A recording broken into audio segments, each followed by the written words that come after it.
Hello friends, this is Dr. Karbari Balchandra and you all are welcome in Economics where we make economic concept easy and logical. आज का topic of discussion है equilibrium in perfect competition under homogeneous cost conditions और ये equilibrium हम लोग long run में देखेंगे। Perfect competition में लॉन्ग रन में एक ही पॉसिबिलिटी होती है, वो है नॉर्मल प्रॉफिट। और नॉर्मल प्रॉफिट तब होता है जब लॉन्ग रन एवरेज रेवेन्यू और लॉन्ग रन एवरेज कॉस्ट दोनों सेम होते हैं। डायग्राम में हम लोग ने already long run equilibrium establish किया हुआ है।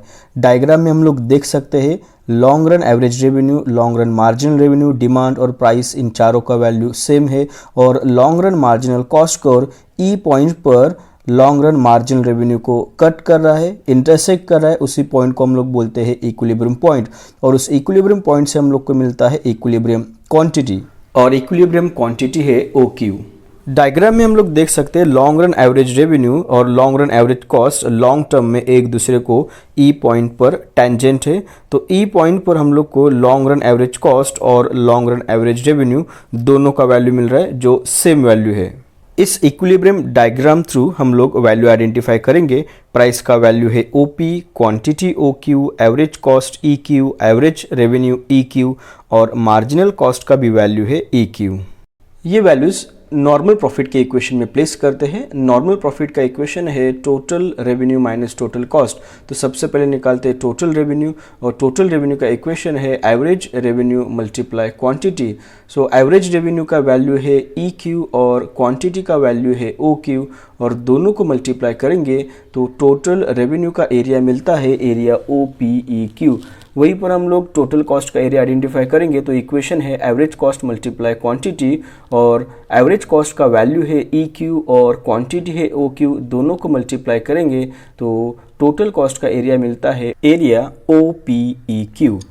तो यहाँ पर हम लोग देख सकते हैं टोटल रेवेन्यू और टोटल कॉस्ट दोनों का वैल्यू और एरिया सेम है और यही वैल्यूज़ हम लोग इक्वेशन में प्लेस करते हैं तो हमें मिलता है नॉर्मल प्रॉफिट। तो परफेक्ट कंपटीशन में लॉन्ग रन में फर्म को मिलता है नॉर्मल प्रॉफिट। अभी नॉर्मल प्रॉफिट क्यों मिल रहा है, इसका जस्टिफिकेशन हम लोग को देना पड़ेगा। परफेक्ट कंपटीशन में लॉन्ग रन में जो नॉर्मल प्रॉफिट हो रहा है उसका मेन रीज़न है free entry and free exit of firm in short run. Perfect competition में शॉर्ट रन में जब सुपर नॉर्मल प्रॉफिट होता है तो उस प्रॉफिट से अट्रैक्ट होकर नए फर्म्स मार्केट में एंट्री करते हैं और ये एंट्री तब तक चलता रहता है जब लॉन्ग टर्म में ये super normal profit normal profit में कन्वर्ट नहीं होता।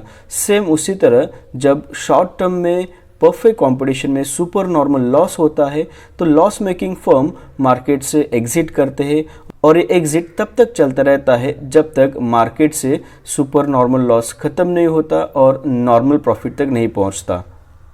यही चीज़ हम लोग डायग्राम थ्रू एक्सप्लेन करेंगे। एक्सप्लेनेशन के लिए हम लोग सेम डायग्राम यूज़ करेंगे। शॉर्ट रन में जब सुपर नॉर्मल प्रॉफिट होता है तब short run average revenue short run average cost से ज़्यादा होता है। तो इस डायग्राम में जो लॉन्ग रन एवरेज रेवेन्यू है उसको अभी हम लोग शॉर्ट रन एवरेज रेवेन्यू मानेंगे और जो short run average revenue short run average cost से ज़्यादा होगा। तो short run average cost curve हम लोग इस तरह से U शेप में दिखाएंगे जो होगा short run average cost curve 1। अभी यहाँ पर हम लोग को short run average cost curve का वैल्यू मिलेगा जो होगा BQ और एवरेज रेवेन्यू का वैल्यू होगा EQ और ये वैल्यू थ्रू हम लोग आइडेंटिफाई कर सकते हैं कि एवरेज रेवेन्यू एवरेज कॉस्ट से ज़्यादा है तो यहाँ पर फर्म को सुपर नॉर्मल प्रॉफिट हो रहा है। अभी यही सुपर नॉर्मल प्रॉफिट हम लोग डायग्राम में दिखाते हैं। तो डायग्राम में ये जो शेडेड एरिया हम लोग देख रहे हैं यही शेडेड एरिया है सुपर नॉर्मल प्रॉफिट और इस सुपर नॉर्मल प्रॉफिट से अट्रैक्ट होके नए फर्म्स मार्केट में एंट्री करते हैं।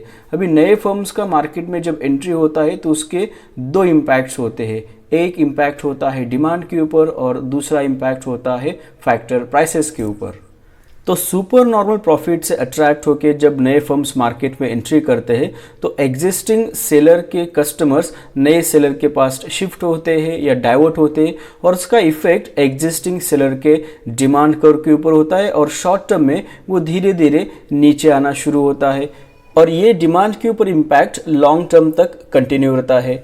नए फिल्म्स का मार्केट में जो एंट्री हो रहा है उसका दूसरा इम्पैक्ट हम लोग देख रहे हैं फैक्टर प्राइसेस के ऊपर।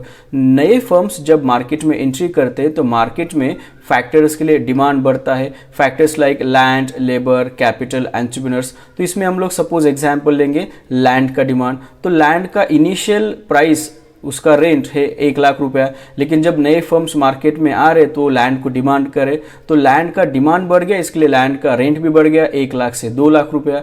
तो यहाँ पर रेंट बढ़ रहा है, इसकी वजह से फर्म का प्रोडक्शन कॉस्ट भी बढ़ रहा है। तो इसी तरह से बाकी फैक्टर्स के भी प्राइसेस बढ़ते हैं तो फर्म का प्रोडक्शन कॉस्ट शॉर्ट टर्म में बढ़ता है, और शॉर्ट टर्म में प्रोडक्शन कॉस्ट बढ़ता है तब short run average cost curve धीरे धीरे ऊपर की तरफ बढ़ना शुरू होता है। तो ये प्रोसेस हम लोग देख रहे हैं, एक तरफ एवरेज कॉस्ट कर्व ऊपर बढ़ रहा है और डिमांड नीचे आ रहा है, और ये प्रोसेस लॉन्ग टर्म में तब तक कंटिन्यू रहता है जब तक लॉन्ग रन एवरेज कॉस्ट और लॉन्ग रन एवरेज रेवेन्यू दोनों सेम नहीं होते और super normal profit long run में नॉर्मल प्रॉफिट में कन्वर्ट नहीं होता। और लॉन्ग रन में जब नॉर्मल प्रॉफिट होता है तो नए फर्म्स का एंट्री इस नॉर्मल प्रॉफिट पर स्टॉप हो जाता है। अभी हम परफेक्ट कंपटीशन में फ्री एग्जिट का इम्पैक्ट देखेंगे।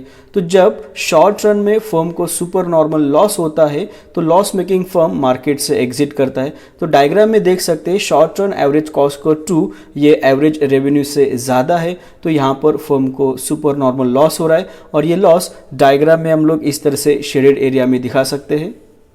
जिस फर्म को शॉर्ट रन में इस तरह से सुपर नॉर्मल लॉस हो रहा है वो फर्म मार्केट से एग्जिट करेगा, बिजनेस बंद करेगा।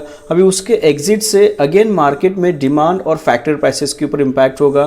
तो जो फर्म मार्केट से एग्जिट कर रहा है उसके कस्टमर एग्जिस्टिंग सेलर के पास डाइवर्ट होंगे और एग्जिस्टिंग सेलर का डिमांड कर्व धीरे धीरे ऊपर बढ़ेगा, और ये प्रोसेस शॉर्ट टर्म से लॉन्ग टर्म तक कंटिन्यू चलता रहेगा। उसी तरह से जो फर्म मार्केट से एग्जिट कर रहा है उसके फैक्टर्स अभी अनएम्प्लॉयड हो जाएंगे। तो जैसे हम लोग ने एग्जाम्पल में लिया था लैंड, तो जो लैंड पहले 1,00,000 से 2,00,000 रुपए इतना रेंट ले रहा था वही लैंड अभी अनएम्प्लॉयड हो गया क्योंकि उसका फर्म बंद हो गया। तो वही लैंड अभी लो प्राइस, लो रेंट 1,00,000 पर काम करने के लिए तैयार है। तो इसी तरह से सभी फैक्टर्स का प्राइसेस कम होता है और फर्म का प्रोडक्शन कॉस्ट कम होता है, और वही रिफ्लेक्ट होता है आपके short run average cost curve 2 में जो धीरे धीरे नीचे आना शुरू होता है। तो यहाँ पर हम लोग देख रहे हैं short run average cost curve 2 कम हो रहा है और शॉर्ट रन एवरेज रेवेन्यू धीरे धीरे ऊपर जा रहा है, और ये प्रोसेस लॉन्ग टर्म में तब तक कंटिन्यू रहता है जब तक लॉन्ग रन एवरेज कॉस्ट और लॉन्ग रन एवरेज रेवेन्यू दोनों सेम होते हैं और super normal loss normal profit में कन्वर्ट होता है। इस नॉर्मल प्रॉफिट पर जो फर्म मार्केट से एग्जिट कर रहे हैं उनका एग्जिट अभी बंद होता है क्योंकि उनको नॉर्मल प्रॉफिट मिलना शुरू हो गया है। तो इस तरह से परफेक्ट कंपटीशन में एक ही पॉसिबिलिटी है और वो पॉसिबिलिटी है नॉर्मल प्रॉफिट। आई होप ये कॉन्सेप्ट आपको समझ में आ गया है, और इंफॉर्मेटिव वीडियोस के लिए इस बिकनॉमिक्स चैनल को आप सब्सक्राइब कीजिए और लाइक कीजिए।